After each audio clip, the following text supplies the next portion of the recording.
Going the distance with local sports.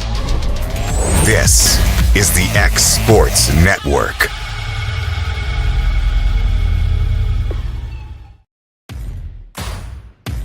The Raptor Series from Hustler Turf. A premium line of residential mowers designed with a wide stance for operator comfort. A one-piece 11-gauge steel frame and welded steel deck for added durability. Finished off with premium Kawasaki V-twin power. We are Hustler Turf, and this is Hustler Country.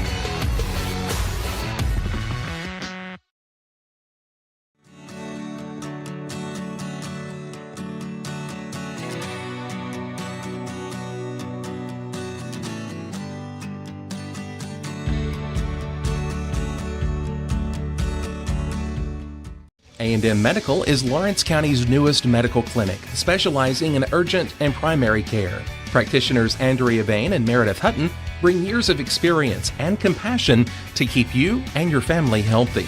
A&M Medical features a separate well waiting room to meet your needs. Visit today and ask about A&M's weight loss program and telemedicine services. That's A&M Medical, located at 2367 Highway 43 South in Leoma, Tennessee. Arts, crafts, stationery, journals, books, educational toys, wrapping paper, devotionals, greeting cards, and much more can all be found at Paper and Thread in downtown Lawrenceburg. Shop local to find the perfect gift or have a custom gift basket made for just the right occasion. Paper and Thread has a party room now available for birthdays, classes, and so much more. We could go on and on about all the neat things you'll find at Paper and Thread, but you just need to hop in your car and head down there. 106 North Military Avenue in Lawrenceburg is where you'll find them and discover what makes Paper and Thread awesome. That's Paper and Thread in downtown Lawrenceburg, 106 North Military Avenue, just north of the square. Going the distance with local sports. This is the X Sports Network.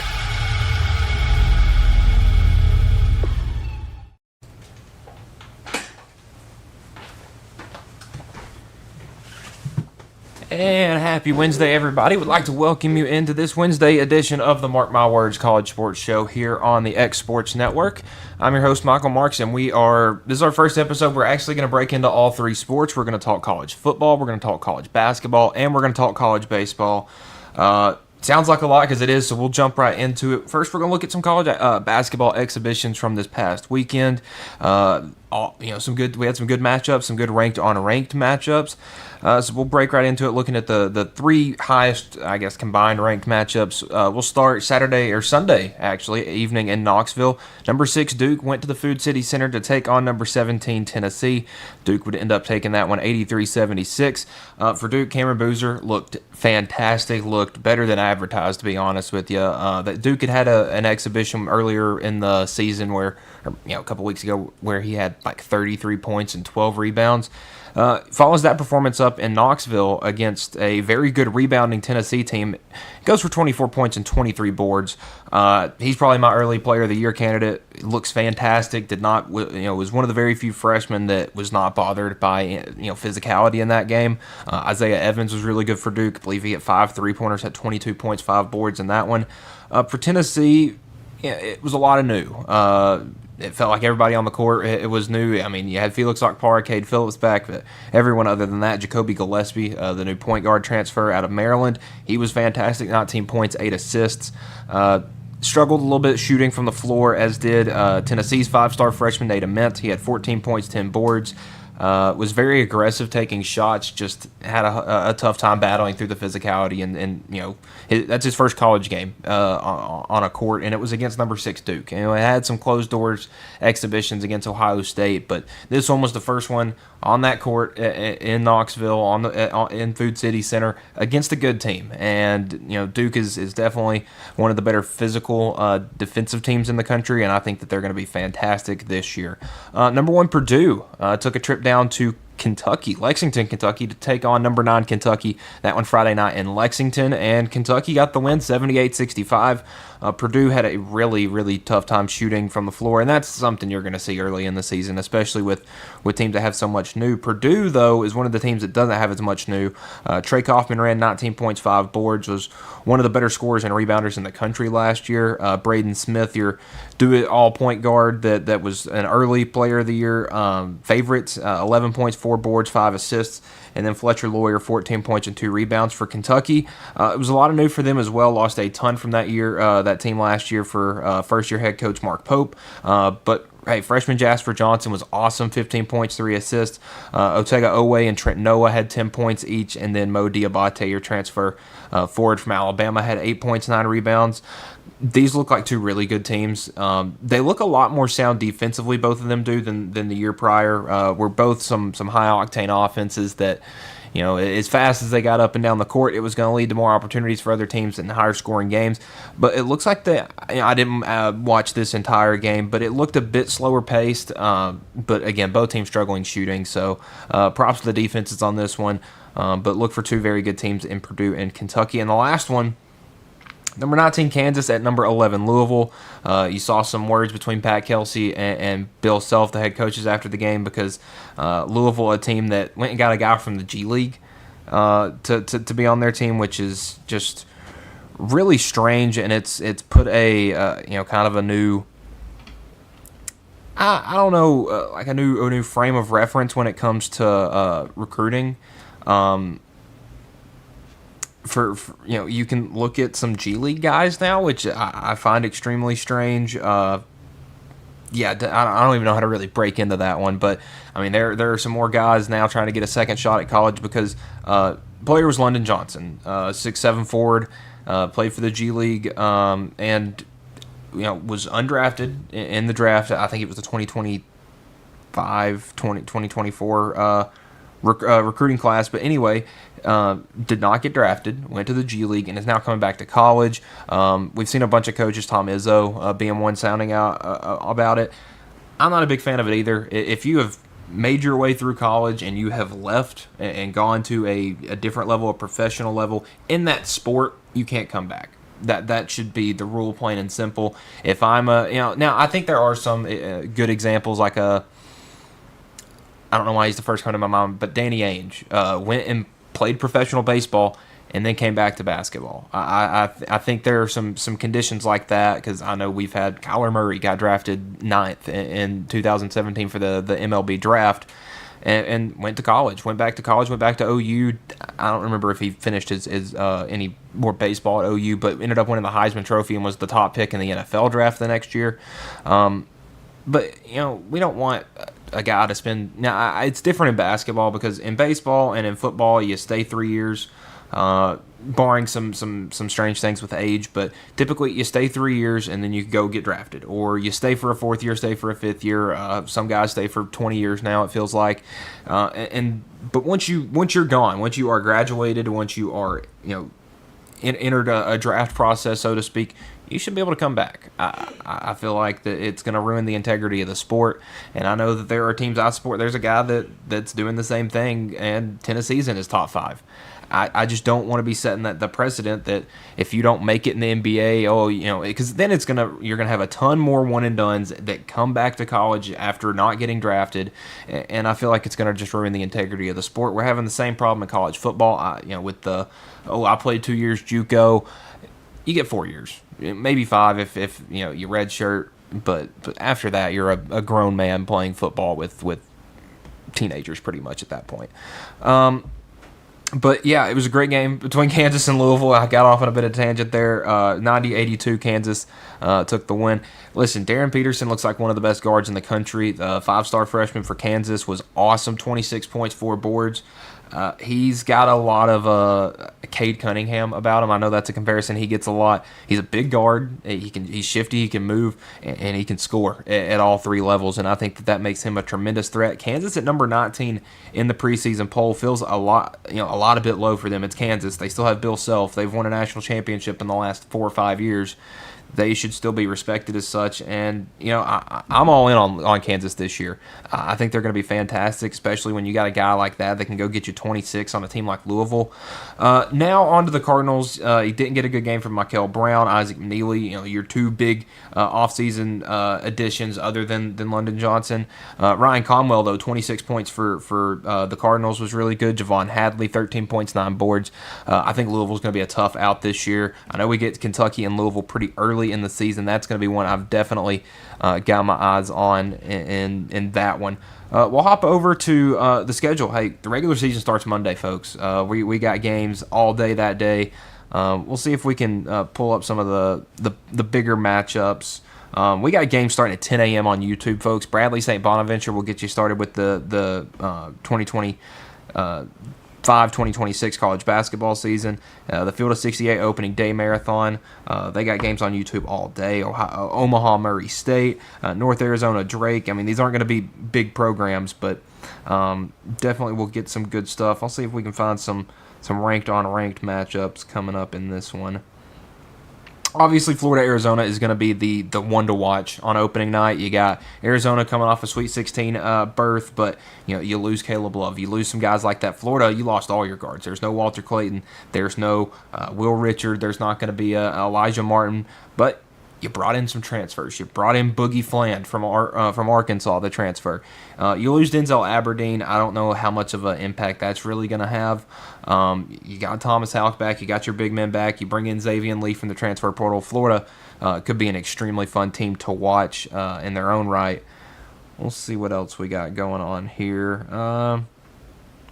Opening night's usually not going to get a ton of big games. You're going to get teams like NC State playing and teams like NC Central. You're not going to get a bunch of big on big matchups to start the season. There are a couple, but it doesn't look like there will be a lot. Lipscomb versus Vanderbilt could be a pretty good one. Lipscomb always a tough team out of the A-Sun. But yeah, it looks like day one, at least initially, is going to be a bit of a dud, so to speak. There's not going to be a ton of big-time matchups here on this first Monday.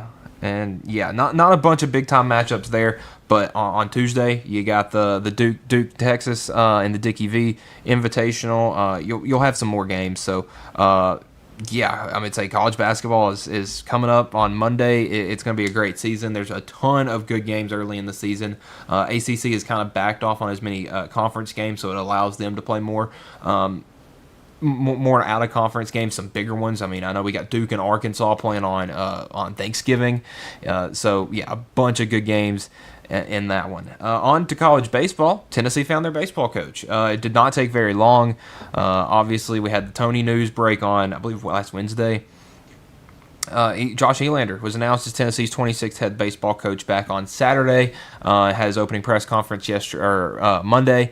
He played for TCU from 2010 to 2012. Played under their assistant coach Tony Vitello. That's kind of how they got into cahoots with each other. It was after bouncing around in the Braves minor league system for a couple of years. Got his first year coaching as a grad assistant at TCU in 2016.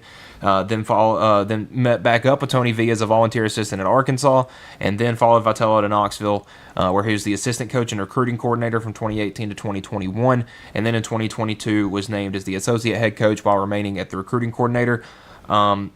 As the recruiting coordinator, he was huge for Tennessee's success. Signed, I believe, 8 top 15 classes in his first 8 years there. I was a bit unsure, a bit critical of the decision, to promote him immediately, like most of Vol Twitter was, because I look at what happened last year with Texas A&M.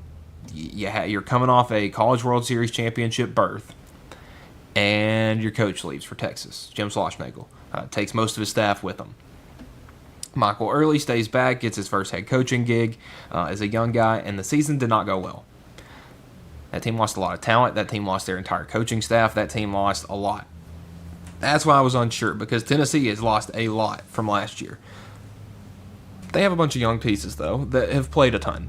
You're going to have Levi Clark probably manning first base. That kid's got a big bat. Manny Marin, probably going to be your shortstop, maybe your third baseman. He's going to be really good. Chris Newstrom, an outfielder. Jay Abernathy, an outfielder. Reese Chapman's back. Tennessee's going to have a ton of talent. Dalton Bargo's back. So they'll have the bats. Pitching may have some question marks. Really your only guy you're getting back is Brandon Arvidsson. You have a bunch of young guys, Tegan Coons, Cruz Schoolcraft, a freshman. So we'll see what it comes down to. But I think it's a great hire now. Looking into it a little more, because Michael Early's first head coaching gig being at Texas A&M. We don't see many teams come back from the College World Series and are good the next year.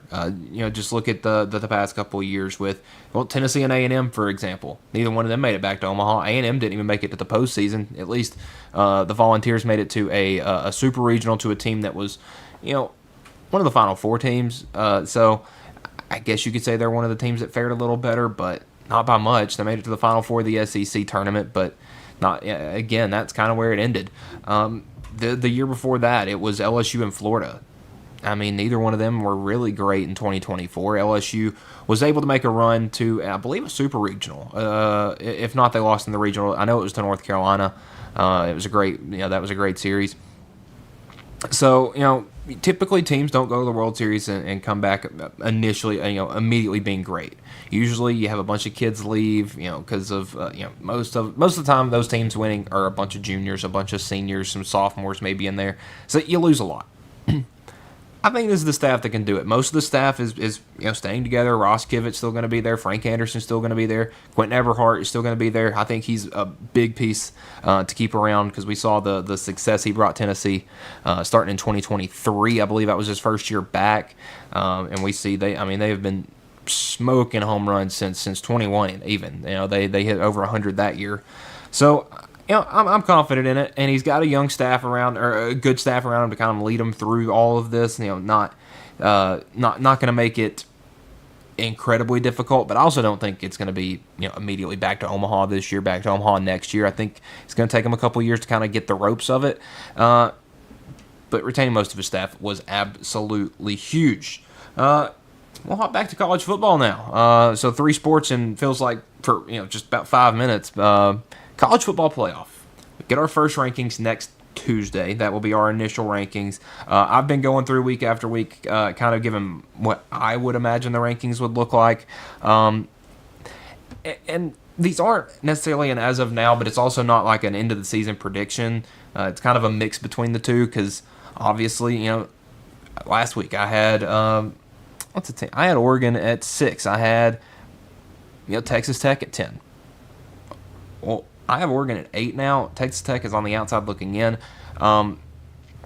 So it definitely takes some things into effect. Look at my last week's ranking. I still had Ohio State at 1. Still had Texas A&M at 2 as the SEC champ. Number 3, the Big Ten runner-up in Indiana. Number 4, the SEC runner-up Alabama. Number 5, Georgia. Number 6, Oklahoma. Or number 6, Oregon, not Oklahoma. Number 7, BYU, the Big 12 champ. Number 8, Georgia Tech, the ACC champ. Number 9, Miami, the ACC runner-up. Number 10, Texas Tech, the Big 12 runner-up. Number 11, Notre Dame. And number 12, the highest Group of 5 champ, UCF. First 4 teams out, I had Vandy, Ole Miss, Virginia, Arizona State. The next 4, Missouri, Oklahoma, Louisville, and Tennessee. So we'll look at those teams. Tennessee got to win. Louisville got to win. Oklahoma took a loss at home.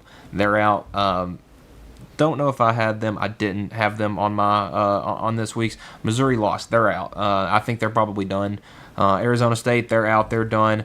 Virginia got a close win, but a win. Leaving them right around there. Ole Miss got a big win. Vandy got a big win. USF took a loss. Notre Dame was off, and them having a bye week kind of did impact their rankings. Texas Tech won, but we're being a little cautious with them. Miami got a win. They moved down. Georgia Tech got a win. They moved up. BYU, they got a win. Oregon, I guess you could call it 21-7 over Wisconsin a win, but not much of one. Alabama, they got obviously we saw them get that win against South Carolina. Kind of changes my look on the tide a little bit, but we'll just stay, top 5 stayed the same. Still have Ohio State at 1 as the Big Ten champ. Still got Texas A&M at 2 as the SEC champ, and still have Indiana 3 as the Big Ten champ, or the Big Ten runner-up. I think those 3 are in a league of their own as of right now. You have Ohio State, I mean, they've given up 25 points in conference play so far through 4 games. They have played it almost half of their conference schedule, and they've given up 25 total points. That's insane. They also haven't scored a lot because they don't have to. Obviously, giving up those numbers. Texas A&M, the SEC champ, I got them at number 2. They went into Death Valley and dismantled that team. They beat LSU at LSU by 24 points at night. That should tell you everything you need to know right there. Indiana got a big win, kind of, I guess, took Cinderella's slipper away from her. They dismantled UCLA, 56-6. That game would have been over after the first play with the pick 6. Indiana didn't need another point, but they put up 49 more for good measure. And then you got a gap because you got Alabama. Alabama has looked really good for a majority of the season, but their first game of the season and their latest game of the season have not been good. You have that loss to Florida State, and you look bad against South Carolina. You probably should have lost that game, to be perfectly honest with you. Thank the Lord you had Jeremy Bernard to give you that one. Georgia, they've looked shaky all season. I mean, we'll take a look at Georgia's schedule real quick, but I've made the statement that Georgia could be a team with a losing record right now. They probably should be, maybe not, but they got that championship DNA that has prevented that from happening. Obviously, didn't play this last week, but close overtime win at Tennessee. Probably should have lost that one. According to Hugh Freeze, you were gifted the one at Auburn, and then I don't think you should have won it at home against Ole Miss 2 weeks ago. I mean, this is a Georgia team right now that could be 3-4 realistically, but they're not. They're 6-1. They've looked shaky, but I do think that win against Ole Miss was the best they've looked this season, and I do think that they will probably follow that up and dismantle Florida Saturday. We'll go through those games tomorrow because Friday's Halloween, so we're going to do our prediction show on Thursday this week. Got Georgia Tech at 6 as the ACC champ. And right now I have the ACC as a 2-bid league, but things can get weird. We talked about the standings yesterday. Right now, it's Georgia Tech and it's Virginia in the ACC championship game. Neither of those teams play each other. Neither of those teams play Miami. So right now, Miami is not a team playing in a conference championship game. And you look at Miami's schedule, I probably mentioned it yesterday on the recap show. They got a tough game at the end of the year. The rest of their schedule, not as much. Syracuse, NC State, Virginia Tech. They got SMU Saturday, but I mean, if you saw how bad SMU looked, I mean, they will probably walk all over them. They got a game at Pitt Saturday, November 29th.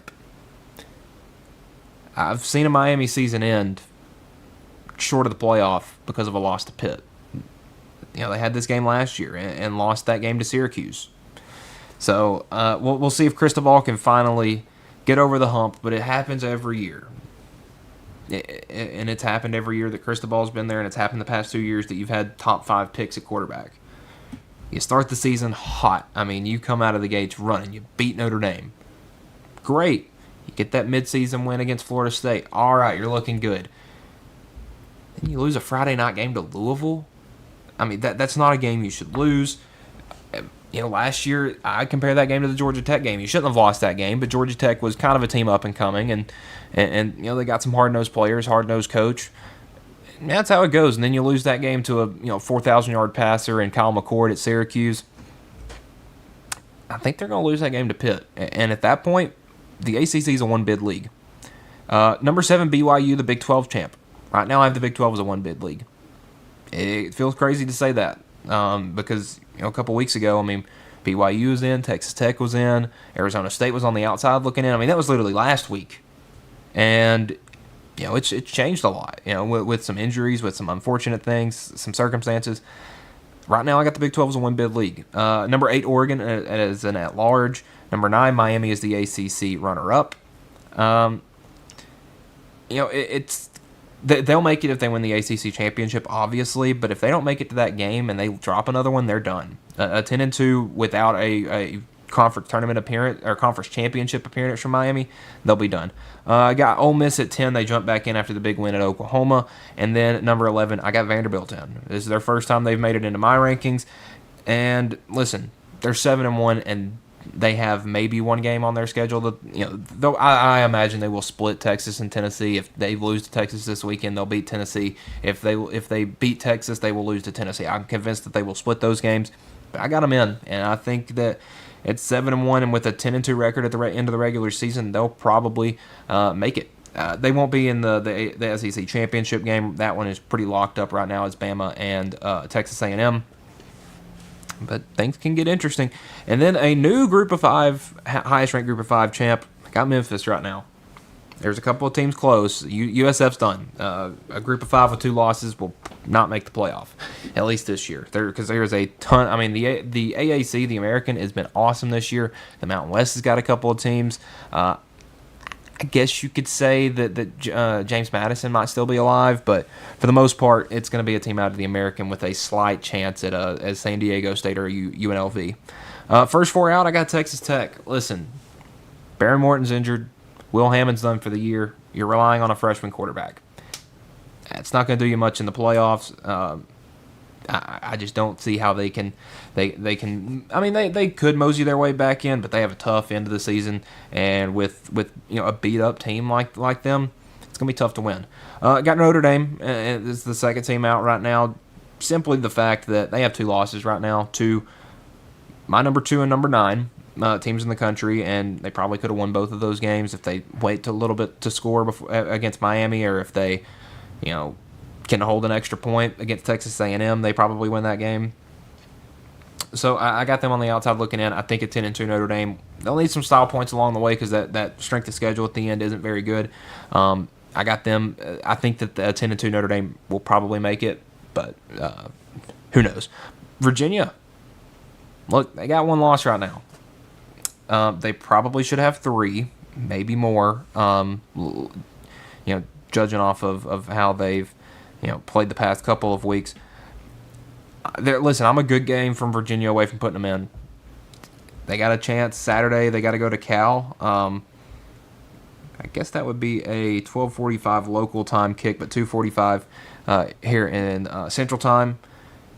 That could be a sneaky good game. Cal has not looked very good, but Virginia hasn't looked very good either. They're both, they both played North Carolina very close recently. That could be an interesting game and chance to shake some things up in the ACC because remember Virginia lost that early season game to NC State. It wasn't a conference game, guys. So I mean Chandler Morris has been I'd say he's done all right at quarterback. 1,800 yards, 67% completion percentage, 12 touchdowns, 5 picks. It's done all right on the ground with 4 rushing touchdowns, but Jamari Taylor's really your big guy there. Need some big games from them down the stretch. And I'm really close to flipping them with Cincinnati because I think they, them and Cincinnati are very similar, and their expectations were at the bottom for the year. Tony Elliott was a coach that was on the hot seat, about to get fired. He's now probably going to be one of the higher sought after coaches. Just what he's done with this Virginia team this year. Tennessee, I got as my last team in the first 4 out. Listen, they're still a 2-loss SEC team, and they've got 2 ranked games in front of them with a tough trip to the Swamp in there as well. Statistics will tell you that Tennessee probably could win all 4 of those last games. Heart tells me it'll probably end up being 3, and one of those teams will knock you out of the playoff. But listen, with the story that they have going on with Joey Aguilar this year and how bad that defense has been, if they can make it to the playoff, it will be a miracle. Next 4 out, Iowa. Listen, Iowa could make the Big Ten potentially a 2-bid league. You go in there and you beat Oregon, and you drop another game in there, like maybe a Nebraska or something. I think that the Big Ten probably only gets 2 teams in there. I don't think a 2-loss Oregon team with those both coming to, I don't want to say bad teams, but I mean, Penn State almost beat you. They were still riding high at that point, but they're not a very good team. Iowa has beaten Penn State, has played close with Indiana. They play too slow to be a good team, but they're not a bad team at all. I got Tulane in there. They're probably my next Group of 5 champ. They play Memphis in a couple of weeks. That game will probably change that answer if Tulane wins, obviously. Cincinnati. Look, this Cincinnati team lost a game early in the season to a Nebraska team playing in their quarterback's pretty much his sandbox, we'll say, at Arrowhead. He as we all know, Dylan Raiola wants to be Patrick Mahomes. We didn't really know much about Cincinnati at this point, and obviously that loss kind of put a damper on things. Then they got that win at Kansas. And you're like, okay. Then they got that big win at home at Iowa State. The team's pretty good. A close one at UCF. You're like, okay, pumping the brakes. Destroy Oklahoma State. Destroy Baylor. Got a game with Cincinnati this weekend. I really, really, really like Cincinnati. We'll talk about their quarterback here in a little bit when we talk about Heisman hopefuls, because he is one of them for me. Texas is that last team out. My last in the next four out was between Texas and Oklahoma as two lost SEC teams that are struggling but still have somewhat of a fighting chance. I had to give Texas the edge. They won the game head-to-head by a pretty convincing margin. So that was kind of my MO behind that. Listen, got a big come-from-behind win against Mississippi State last weekend. Arch had a great game. You had a backup come in and throw one pass in overtime, and it was the one that ended up sealing it. This Texas team could be dangerous down the stretch if they figure out a run game. Very, very dangerous if they do figure that out. Let's go to the coaching carousel, because it keeps getting interesting and interesting and interesting. So back in March, Stanford fired their head coach, Troy Taylor. We saw they brought in Andrew Luck as I don't know if he's necessarily, I guess their general manager, so to speak, position. And he brought in one of his former, I guess, coaches. We'll see if they overlapped at all. But Frank Reich, who was a former Colts head coach, and I actually believe he played at Stanford. No, he played at Maryland. Okay. But yeah, he was with the Colts as in some degree from 2006 all the way up to 2011.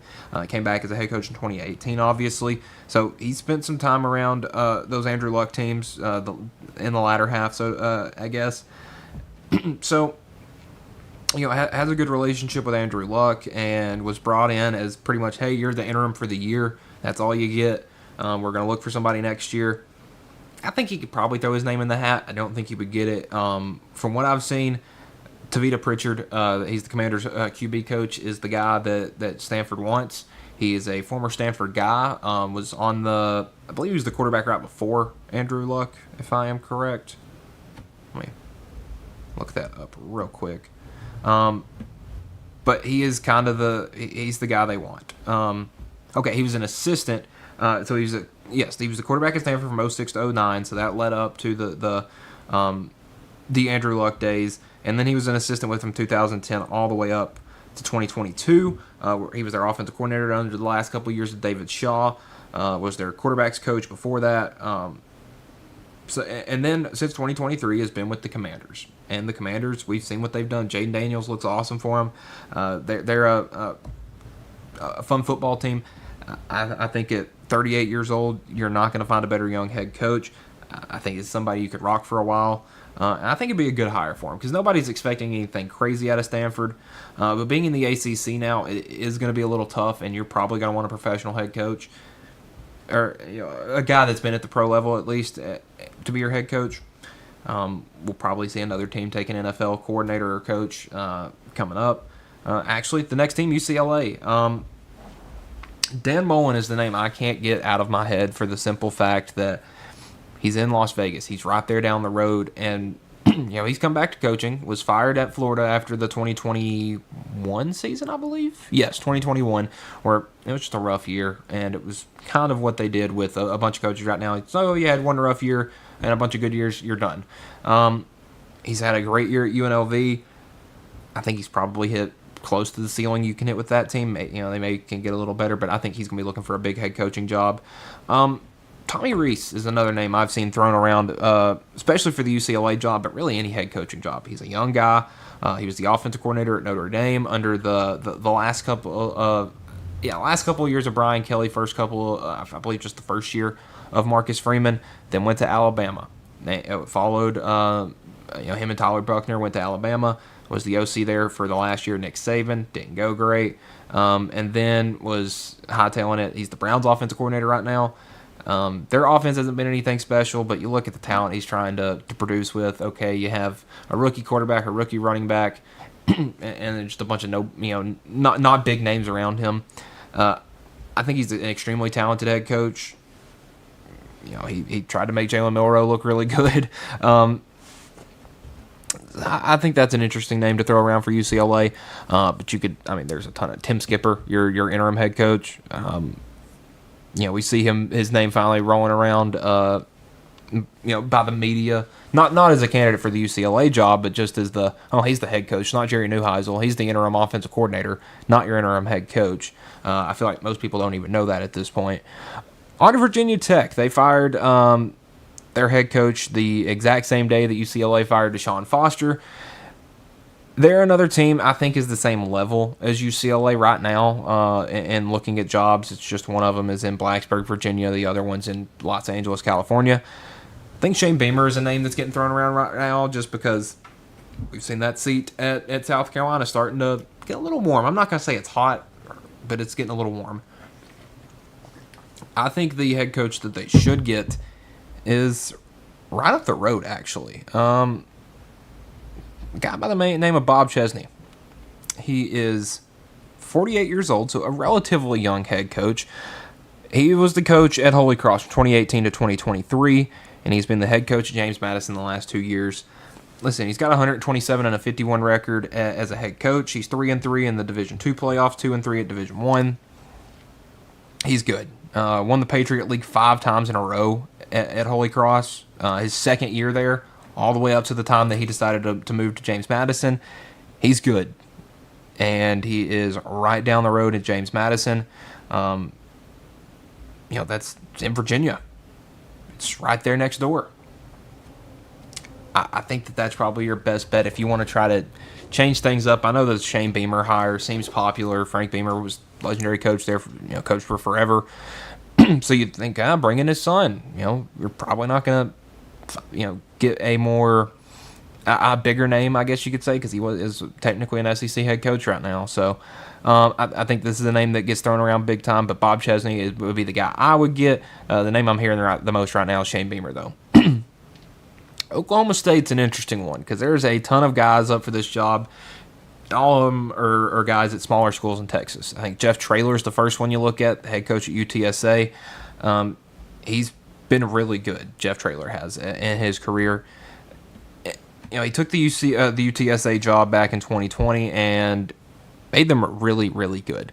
He was at Arkansas before that, at SMU before that, at Texas. So he's been around that the old Big 8, I guess you could say, kind of area, the old Southwest Conference kind of area. And I think you'd fit in great at Oklahoma State. You look at what his offenses have been at all these stops, they've been really good. He's got a 49-23 record as a head coach, 9-8 right now at UTSA. So in his last season and 3 quarters, I guess you could say, is 9-8. But listen, he wins everywhere he goes. He was a high school football coach in Texas for well over 20 years, 25 years actually, before he made it to Texas as the special teams coach. I think he's got a long career ahead of him. He's 57, so not your youngest candidate, but definitely one of the more exciting ones. And staying in the same state, obviously, Eric Morris. He's a former Texas Tech guy. He's 40 years old. I don't know if you've watched North Texas this year. They're 7-1, and I believe their quarterback is still currently the nation's passing yards leader, and if not, he's at number 2. We'll check real quick. He is number 2, and he's a freshman. Drew Mestamaker, he has thrown for 2,468 yards through 8 games. He threw for 608 yards last Friday as a freshman. And it's not like he's making a bunch of mistakes either. 21 touchdowns, 4 interceptions, and this is a guy that's thrown the ball 286 times already this season. He's not being overtly fed the ball, and 3 of those 4 picks was in one game against USF. One of them was in his last game where he threw 49 pass attempts as most of the season. Look, if he can do that with a freshman, he can do that with anybody, and quarterback play has been one of the more consistent things at Oklahoma State through most of their good years under Gundy, and it was what has struggled the most in those last couple of years was poor quarterback play. This guy is going to get you good quarterback play wherever you go. I like Eric Morris as the head coach at Oklahoma State because I think that's a guy you can leave there for 20 years and come check on him. You can give him the job, give him some money, whatever you need to, hit resources, and then come back in 20 years and check on him. Because I think he's that consistent of a head coach. He may leave. He may do really good at Oklahoma State and find another job elsewhere like Les Miles did. That was at Kansas, I believe, before he was at Oklahoma State. But nonetheless, Eric Morris, I think, is probably your favorite there. At Arkansas, I know we kind of look at it as an open job. It's Bobby Petrino's. If they don't win another game before the end of the season, which is looking more and more likely, I thought that last week at Arkansas was probably their best shot to get a regular season win at home in conference play. Maybe they want to look elsewhere. Petrino came in, fired his entire defensive staff, and the defense has only gotten worse. So I'm not sure if that has any detriment on how Arkansas views him. Rhett Lashley is obviously a guy that you look at. We see what he did at SMU. They won 20 straight conference games, moving from the American to the ACC. They didn't lose a conference game until this year, conference regular season game. I know a bunch of people are like, "Oh, they lost to Clemson in the ACC championship game." But look, you got a 42-year-old guy that was that coached at your school for a year under Bobby Petrino, and he also played at your school before Petrino was there. So it's not like, it would be a guy, "Hey, Bobby, you want to come back and be the OC?" Because I think Petrino's still trying to get one more job out of him. And I think that Lashley would be a good long-term hire. I think they're going to wait a while, though. I think that's one that we look at in 2 or 3 years and say, "Okay, Petrino, you're 74, 75 years old, however old you are at this point." He will probably be around there. I think he's 71 right now. But I think Arkansas needs something new. I feel like they've tried too much of, "Hey, let's bring this guy back or this guy in, this, that, and the other," and it's not worked. I think Lashley is a proven winner, and I think that's probably going to be the best you can get out of him. So Petrino's 64, so he maybe gets 5 or 6 years out of him, but I don't think he would stick around that long. Penn State, second best available job right now, maybe third. That's up for debate, but I think probably the second best job open right now. Matt Rule's the guy. Curt Cignetti was the guy, but then got paid big time, $11.6 million AAV. So I think Brian Kelly's another name to look at there.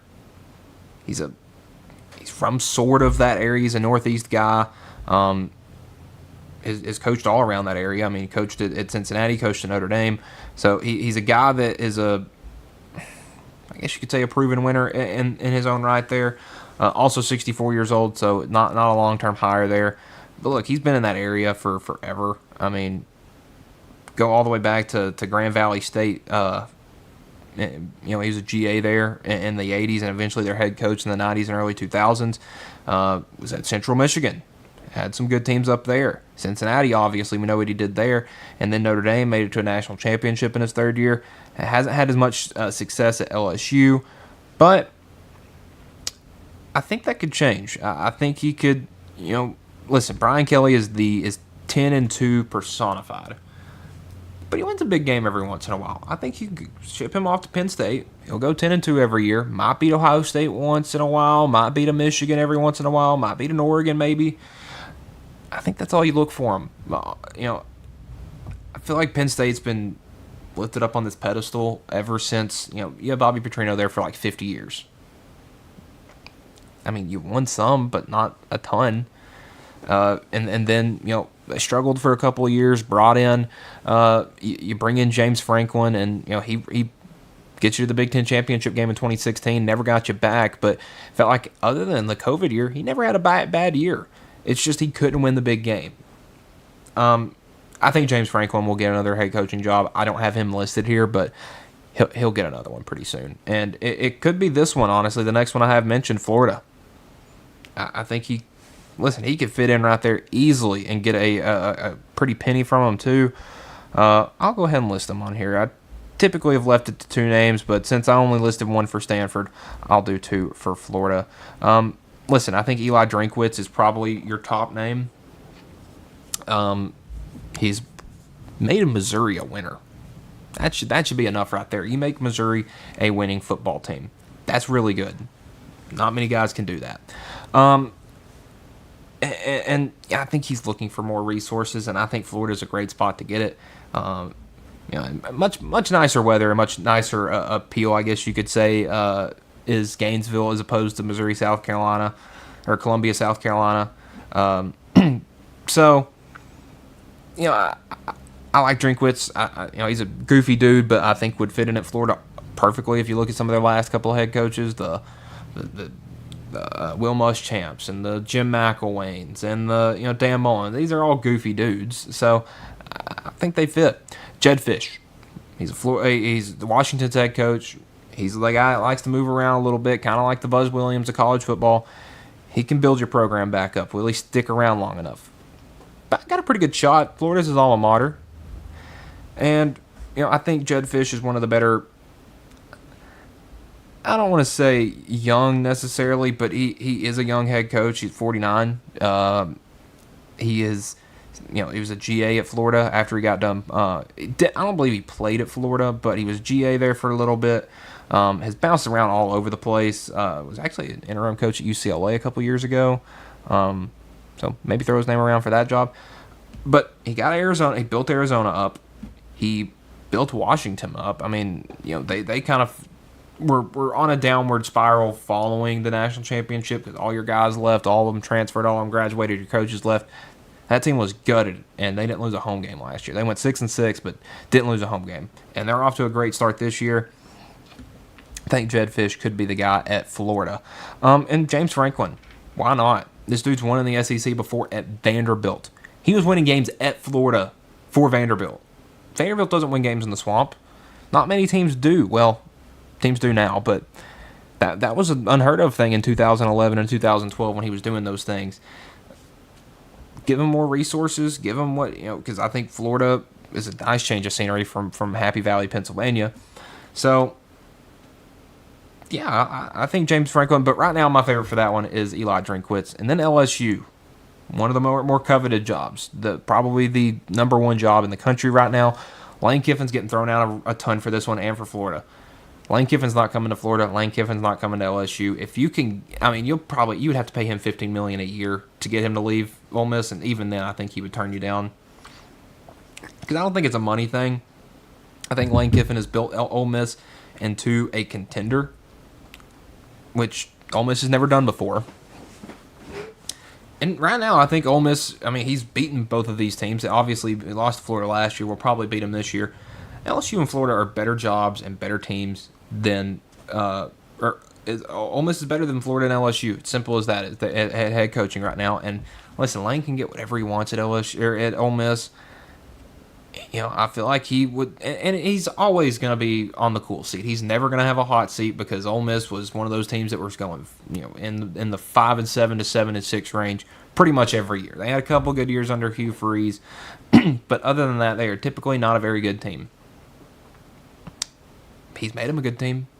People want to come to the SIP. That's a big thing now. And I don't know how many people watch the I don't know if it was a 30 for 30 or E60 or whatever, but it was about Lane Kiffin. It's kind of I guess you could say a biography.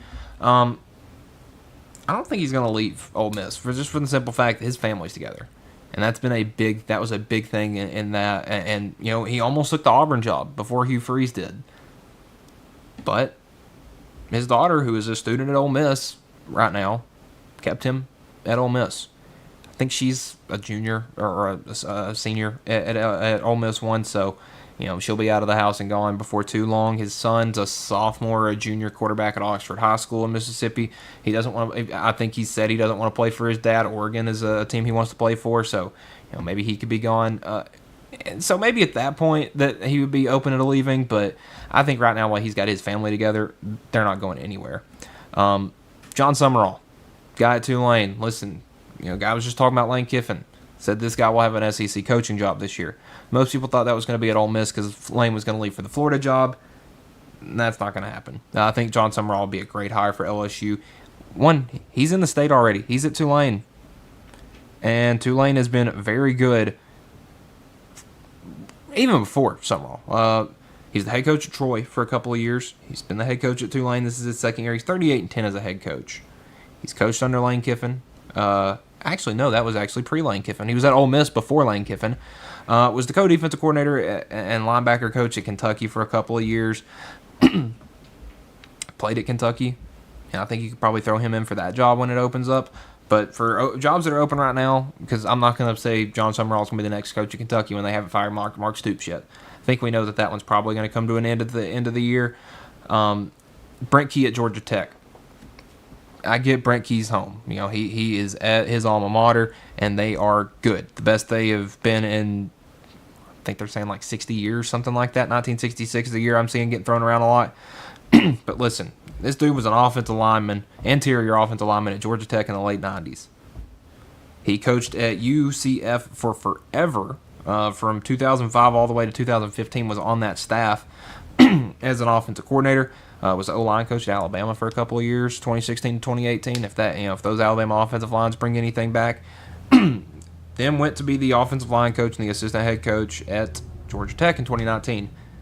Got the interim job in 2022, took over as the head coach in 2023, and look at him now. Georgia Tech's one of the best teams in the country right now, and maybe he's topped out there. We'll see. There's nothing that indicates he would take the LSU job. I just think it's a bigger job and somewhere that he could win pretty consistently because he's proved he's a hard-nosed winning head coach. And I think that's what LSU needs right now because Brian Kelly and his family, or however he said it, did not work. And the guy pretending to be a Southern guy, I guess, to charm the fans was not working. Get John Summerall, get Brent Key. Those are guys from the, somewhat the area. At least John Summerall would know how to recruit the area because he would go from getting all the guys that LSU doesn't want at Tulane to getting all the guys that LSU does want because he would be the guy there.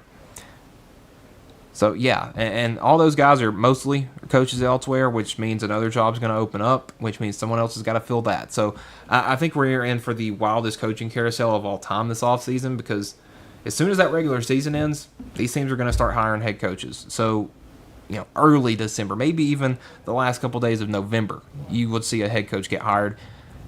Things are going to get weird. I'll just say be ready for it because it's going to be a lot of fun. So let's take a look at the Heisman.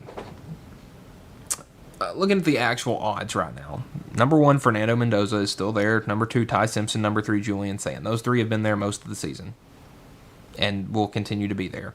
Number 4, Marcel Reed is in there now, and number 5, Diego Pavia has made it into the top 5. And you look at what these teams have done. Great stories, most of them. Fernando Mendoza was a guy at Cal that really hadn't figured it out. Comes to Indiana, he has 2,119 total yards, 27 total touchdowns, and 3 turnovers, which are all interceptions. Listen, Indiana's having their best team ever. I think that's a great story. I think he would be a very valid Heisman winner. 73% completion percentage. He's been awesome. Number 2, Ty Simpson. He's got 2,184 passing yards at a 68% clip. 20 touchdowns, 1 interception. Incredible. Not as big of a rushing threat. 79 rushing yards and 2 touchdowns, 3 fumbles.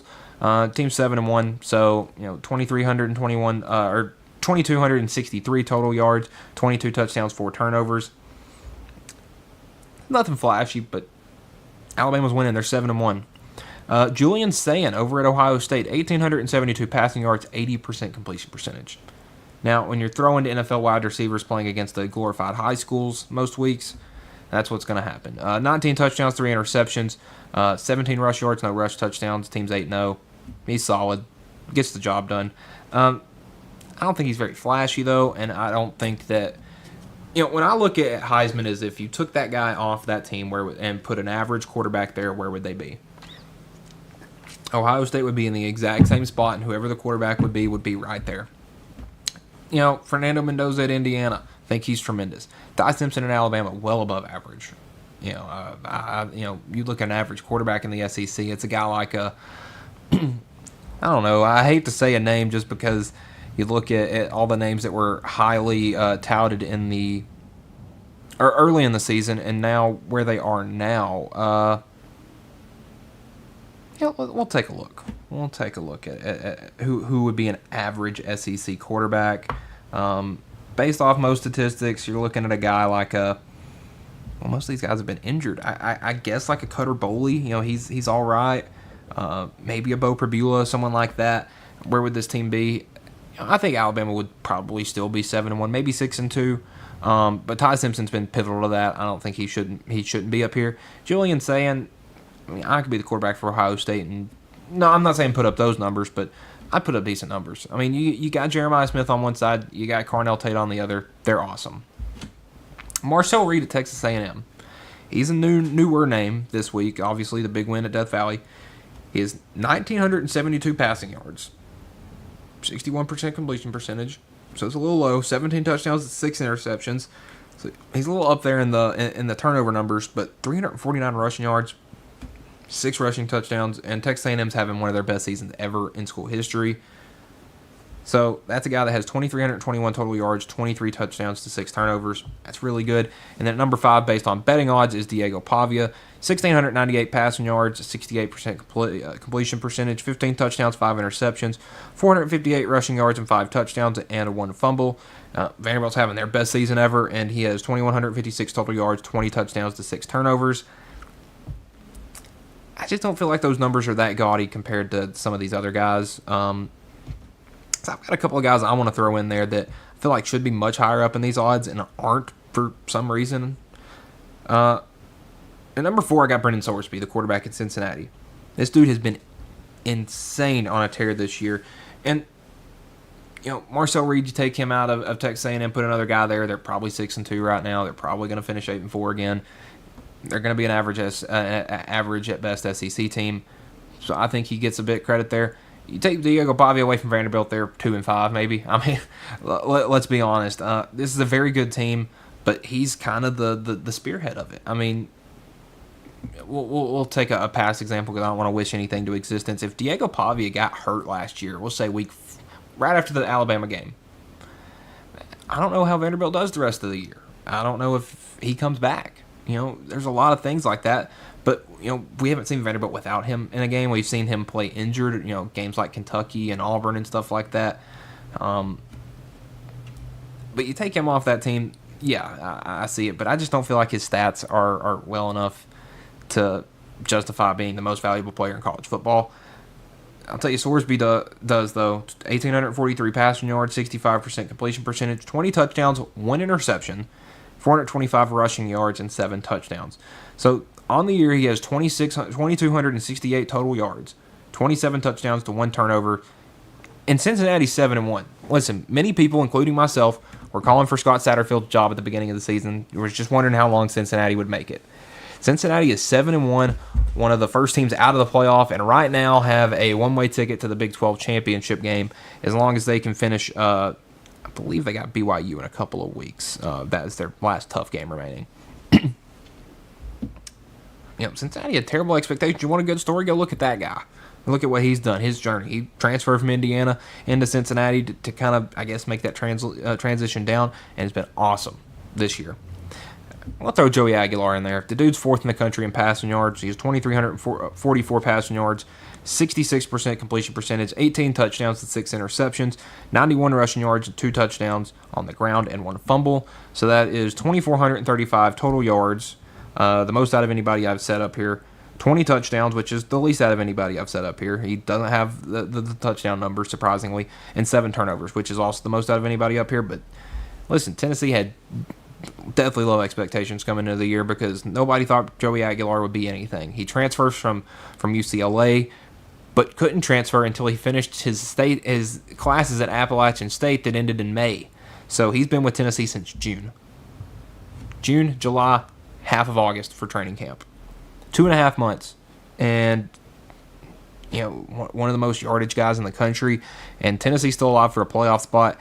If they're 10-2 at the end of the year and he's not one of the 4 people in New York, we got a problem. Unless he has a bad game. Like he throws 3 picks against Oklahoma this weekend, he's done.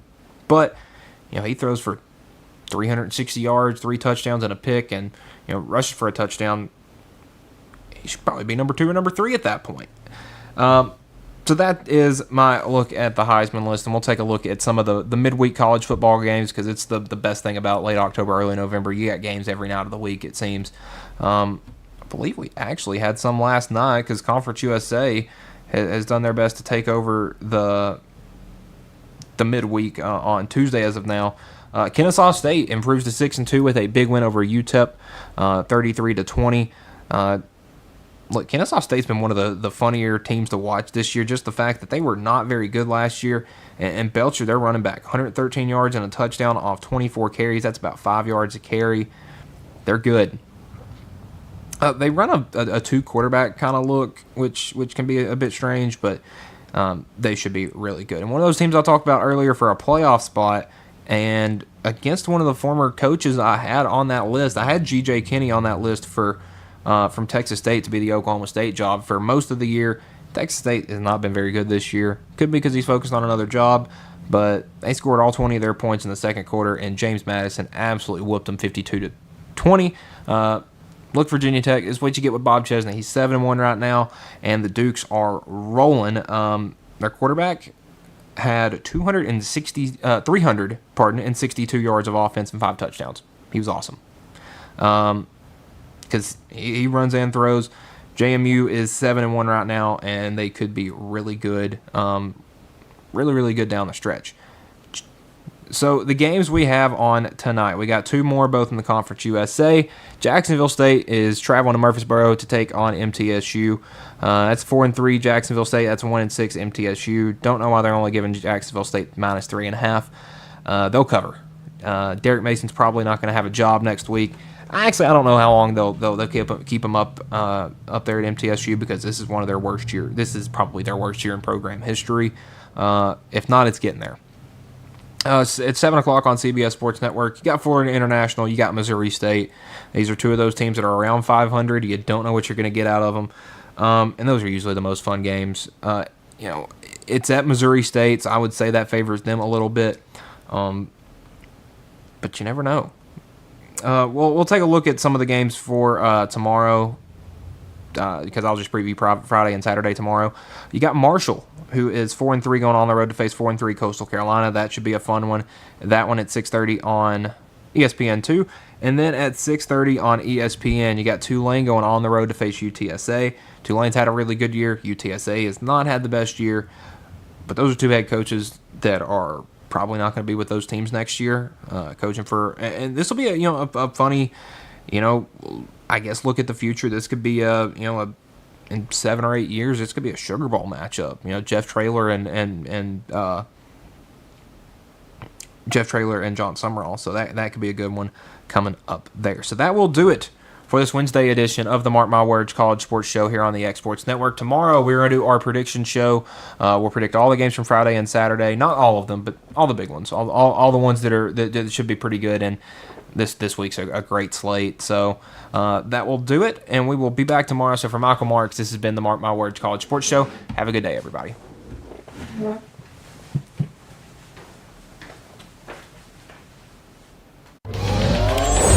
Going the distance with local sports. This is the X Sports